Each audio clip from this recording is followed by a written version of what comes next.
Wala nang ano to ha. Walang laban. May tama talaga. Ayan guys, tingnan nyo. Puro tagas. Ayan, puro yung langis. Ayan yung inner tube. Ito siguro ito ng langis kasi tatatagas ng kanyang oil seal, oh guys, oh. Oh! Ang liig. Parang maling...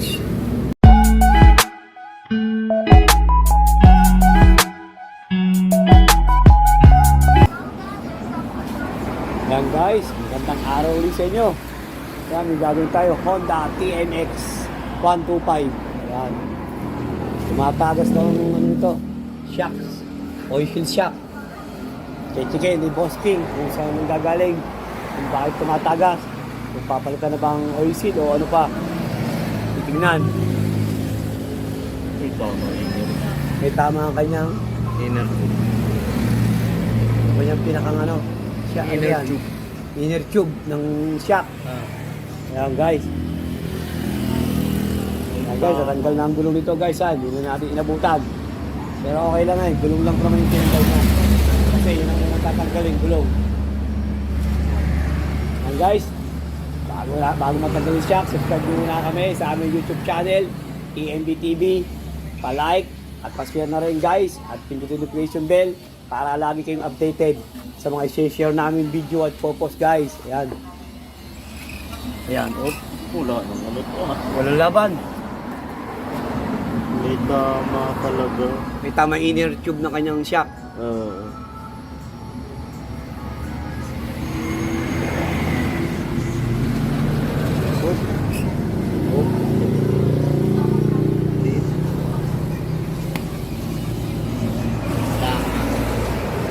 Ay, tama.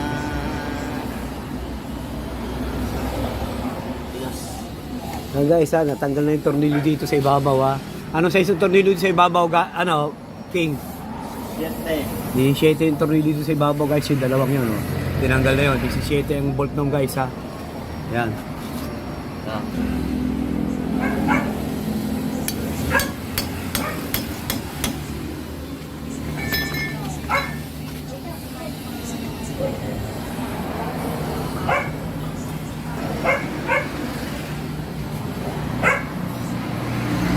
Ayan guys ha. Turuan namin kung paano magpalit ng shock. Oil seal. Sabi na, tatanggalin ang gulong guys. Siyempre, gulong muna tatanggalin. Saka itong mga ito, brake shoes sa unahan. Tapos, susunod nyo itong tornilyo sa ibabaw guys ha. Yung dalawa, 17 size itong guys ha. Ayan.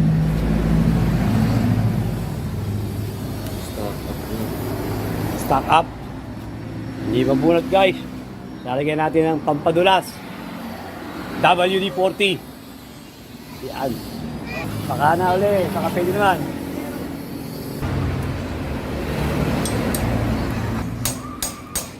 Ayan guys, oh. Medyo hirap mahugot. Kasi nag-stack up na yung kanyang shock. Inner tube. Yan. Nilalagyan namin ng WD-40 para medyo kumulas. Medyo kumapit na ito guys eh. Siguro katagalang hindi nabubuksan niya, ano? Ayan, oh. Ayan guys, medyo nahugot na. Muna nilagyan namin ng pampadulas. Yun lang pala kailangan guys. Pampadulas. WD-40 yung nilagyan namin guys. Para pampalis ng kalawang.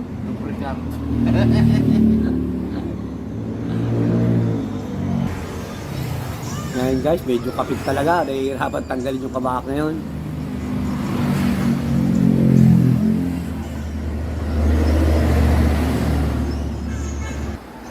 Ayan guys, nahulog na. Ayan na. Ayos na, tanggal na yung isa guys. Ayan. Ayan guys, oh, tingnan nyo. Puro tagas. Ayan, puro tulong yung langis, oh, dumi na. Kanyang port oil. Ayan, oh. Pork.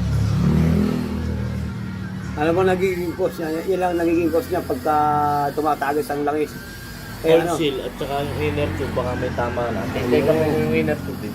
Kung talagang... May tama ang inner tube nito, Oh. useless lang din ang gawa nito. Kumbaga, papalitan na talaga ng shock kung gano'n. Ayun guys. Tingnan pa rin boss King kung may tama yung kanyang inner tube. Kung meron, eh, papalitan ito ng bago. Pero kung wala naman, oil seal lang papalitan guys. Yan.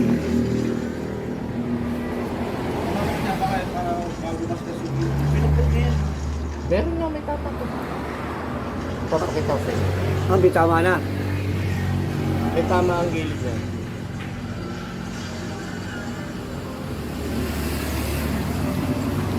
Yan.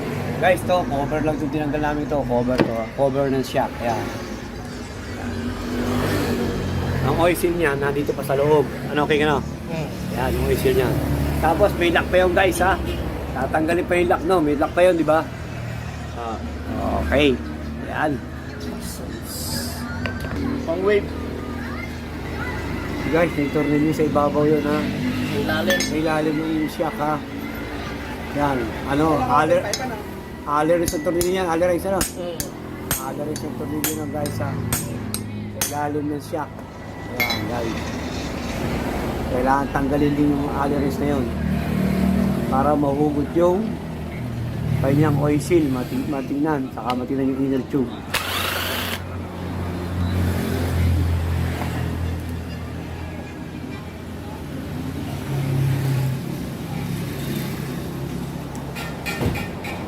Yun guys, ito ang tornilyo nun. Yan. Ito guys, ang tornilyo nun ha, yung sa ilalim ng shock niya. Ito yun guys, Allen. Anong sukat ng Allen ito? 12? Sa is. Pero 12 yung pinakang trade dito, ano? 516. 516 yung pinakang trade. Ayan, nahugot na guys, oh. Nahugot na yung kanyang inner tube ng shock.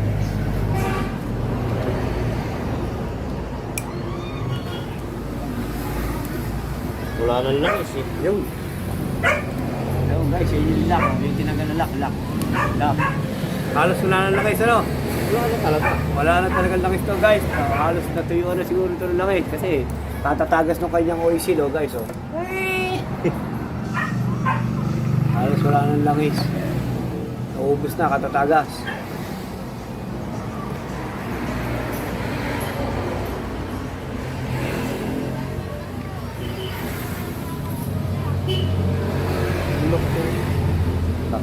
Luwag po. Ah! Ang liit.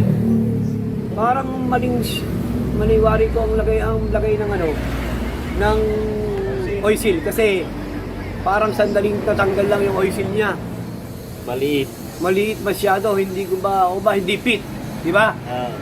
Samantalang yung isang video namin guys na isinare namin sa inyo bago namin matanggal yung yung oil seal niya, ang tagal, ang hirap. Ito, sinundot lang, tanggal na. Kumbaga, parang may mali sa sukat ng kanyang oil seal. Parang iba yung kinabit. O kaya, baka naman may tama na yung kanyang housing. Maluwag na.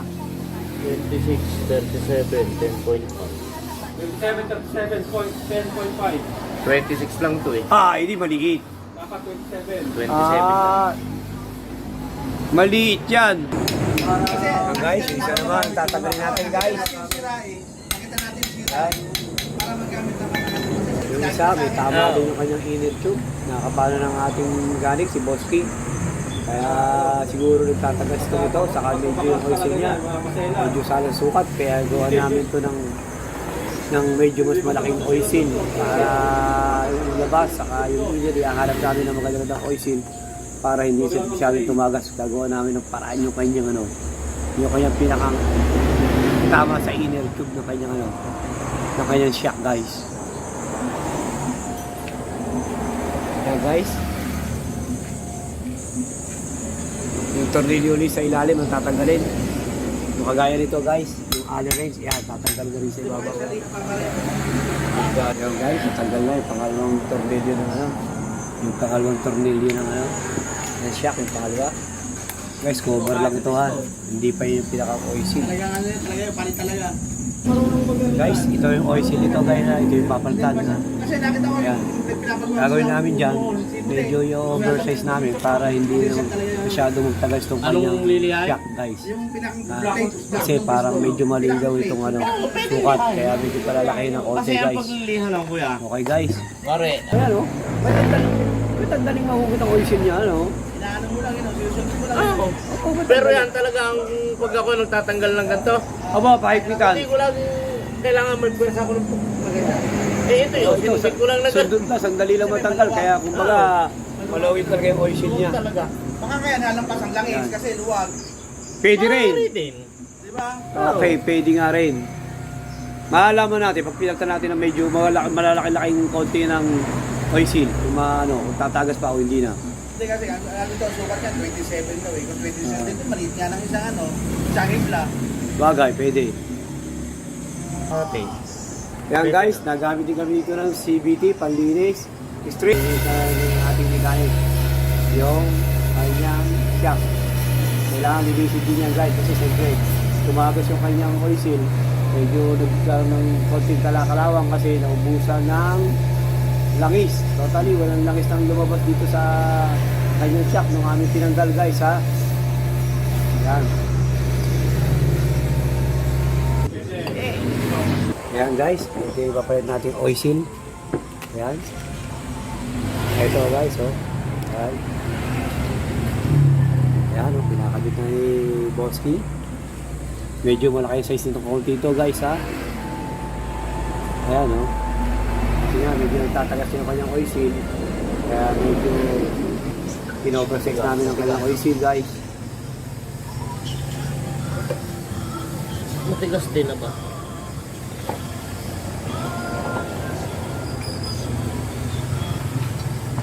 Ayan, kinakabit na ni Boski ang oil seal. Ganyan lang guys ha, ang pagpapalit ng oil seal. Ano nga ito guys ha? Honda TMX 125. Yan. Yan guys, so Honda 2MX 125.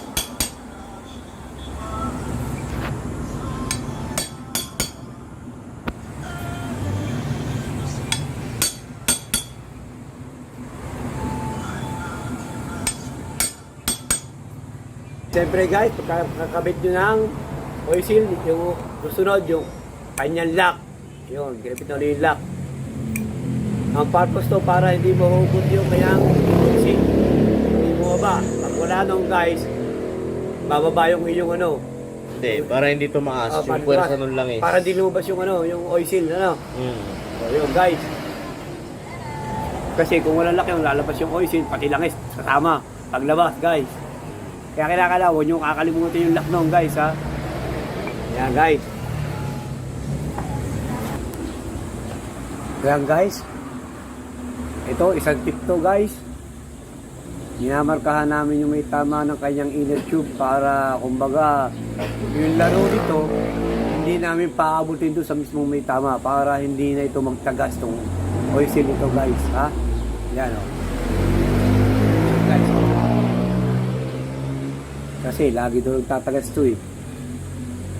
Kaya siguro ito yung may lagi nagtatagas. Yan, may tama yung kanyang inner tube ng shock guys. Pero gagawa ng ating mechanic na paraan kung paano maiwasan tumagas ng mabilis. Kasi medyo wala pang pambili ng may-ari, wala pang budget, pag-iipon pa raw. Kaya medyo iiwas pa namin sa tatama doon sa oil seal para hindi siya tumagas guys ha. Yan, tip yung guys ha. Yan guys, siyempre kalagay ng oil seal saka ng inner tube yung kanyang shock. Siyempre lalagyan nyo ng langis guys. Huwag nyo kakalimutan huwag lagyan ng langis guys ha. Baka mamaya walang langis.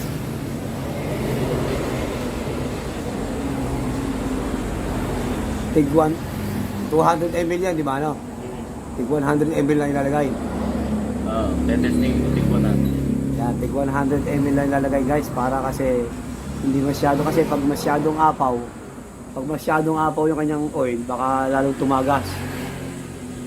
Siyempre, pag masyadong marami, masyadong aapaw ng gusto.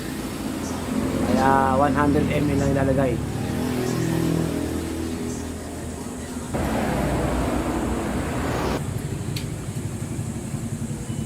Good. Yan guys, okay na. Goods na. Goods na guys. Isa. Siyempre, isa din. Isa naman. Okay guys, ganun din ang scenario ng isa. Ganun din ang gagawin guys. Isang shock naman ang lalagyan ng oil seal guys. Ayan o. Libo isa. Ayan guys, kinakabit naman yung kinakanlock. Kaya pala mahal eh.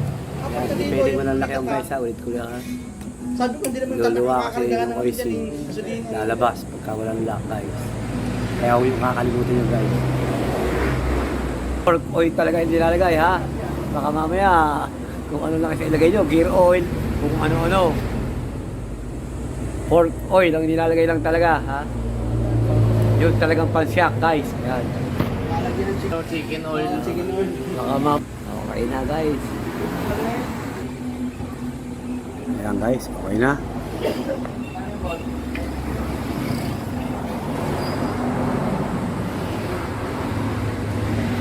Okay. Ayan guys, okay na. Tapos na guys. Meron pa rin ng oil seal lang guys ha.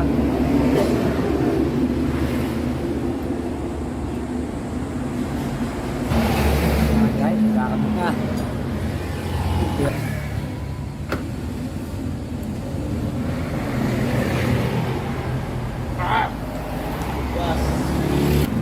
Ayan guys, so nagkabit na namin yung yung tornilyo sa ibabaw ng shock guys. So, ayan, dalawa ako nagkabit. Dalawang tornilyo nagkabit na namin guys. Ay, nahulog, nahulog. Phillips. Ayan. Yung sa gitna, yung mga bracket. Ayan, shock. Kinakabit mo ngayon yung ating mechanic, si Boss King. Susunod dyan, gulong na. Ayan guys, okay na yan. Gulong na lang kinakabit. Ating mechanic. Ganyan lang, pagpapalit ng oil seal. Guys, sana subscribe nyo kami sa aming YouTube channel, EMB TV. Pa-like at pa-share na rin guys. At pindutin notification bell para lagi kayong updated sa mga share namin video ipopost guys. Sana guys, kahit pa paano, may nakuha kayong tip sa amin.